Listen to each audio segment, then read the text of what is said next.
اور جس طرح مہر میں مہر فاطمی کہتے ہیں، اسی طرح جہیز میں جہیز فاطمی بھی کہتے ہیں۔ بھائی رسول اللہ صلی اللہ علیہ وسلم کے 11 نکاح ہیں، آپ نے کس بیوی سے جہیز لیا ہے؟ آپ کے 4 بیٹیاں ہیں، آپ نے کس بیٹی کو جہیز دیا ہے؟ رسول اللہ صلی اللہ علیہ وسلم نے جہیز لیا ہے تو بتائیں، جہیز دیا ہے تو بتائیں۔ یہ حضرت فاطمۃ الزہرا رضی اللہ تعالیٰ عنہ کے بارے میں کہا جاتا ہے نا کہ آپ نے جہیز دیا تھا، اس کی حقیقت کیا ہے؟ رسول اللہ صلی اللہ علیہ وسلم کے والد فوت ہو گئے، ایک وقت آیا آپ کے دادا فوت ہو گئے، آپ چچا ابو طالب کی تربیت میں رہے، انہوں نے آپ کے خرچ اٹھائے۔ حضرت ابو طالب کے بیٹے حضرت علی رضی اللہ تعالیٰ عنہ آپ کی تربیت میں آگے، آپ نے علی کا خرچ اٹھایا، پھر آپ نے اپنی بیٹی علی کو دی۔ اب اگر رسول اللہ صلی اللہ علیہ وسلم اپنی بیٹی علی کو نہ دیتے، علی کے نکاح میں کوئی اور بیٹی لاتے، تو تب بھی حضرت علی کے گھر کا کچھ نہ کچھ سامان تو دیتے نا، بیٹے کی طرح جو رکھا تھا۔ تو جو اپنی بیٹی فاطمہ دی ہے تو آپ نے کچھ اپنی بیٹی کو سامان دے دیا، کیونکہ علی بیٹوں کی طرح پالا ہوا ہے۔ کہیں اور سے بھی نکاح ہوتا تب بھی آپ کچھ ان کی ضرورتیں پوری فرماتے ہیں، اب فاطمہ کی تو آپ نے ضرورتیں پوری فرما دی۔ اگر یہ جہیز ہوتا تو رسول اللہ صلی اللہ علیہ وسلم کی 4 بیٹیاں ہیں، کیا ممکن ہے کہ پیغمبر مساوات نہ کریں؟ کیا ممکن ہے نبی عدل سے کام نہ لیں؟ ایک بیٹی کو دے کر 3 کو محروم کر دے؟ کیا ہو سکتا ہے یہ؟ رسول اللہ صلی اللہ علیہ وسلم ایسے فرمائیں گے تو کون عدل سے کام لے گا؟ اس لیے جہیز کا یوں اسلام میں کوئی تصور نہیں جو ہم نے شروع کیا ہے۔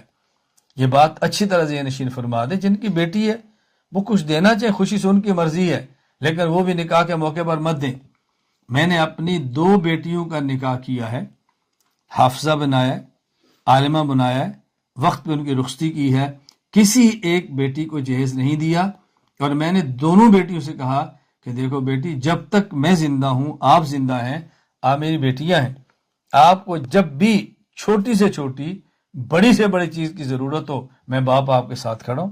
نکاح کے موقع پر نہیں دوں گا تاکہ لوگوں کو سمجھ آ جائے کہ یہ نکاح کا حصہ نہیں ہے۔ اس لیے والدین کو ان چیزوں کا خیال کرنا چاہیے، اور میں اس موقع پر بطور خاص ان کو کہوں گا کہ جن کا بیٹا ہے، جو لڑکا ہے، وہ زیادہ اس بات کا خیال کرے۔ میں سمجھتا ہوں کہ یہ مرد کی غیرت کے خلاف ہے۔ مہمان مرد کے آنے ہیں، برتن بیوی لے کر آئے، نکاح اس نے کیا ہے، بستر وہ لے کر آئے، نکاح اس نے کیا ہے، کارپٹ وہ بچھائے، نکاح اس نے کیا، کپڑے وہ لے کر آئے۔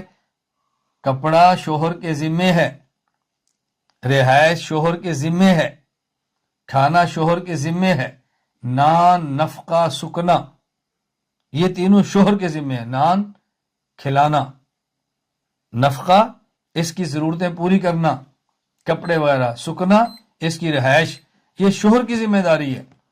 اس کا بیوی سے کیا تعلق ہے؟ اس لیے کم از کم ہم دیندار اس بات پر کھڑے ہوں، ہم دیندار اپنا مزاج بنائیں، تو انشاءاللہ باقی لوگ بھی دین پر عمل کریں گے۔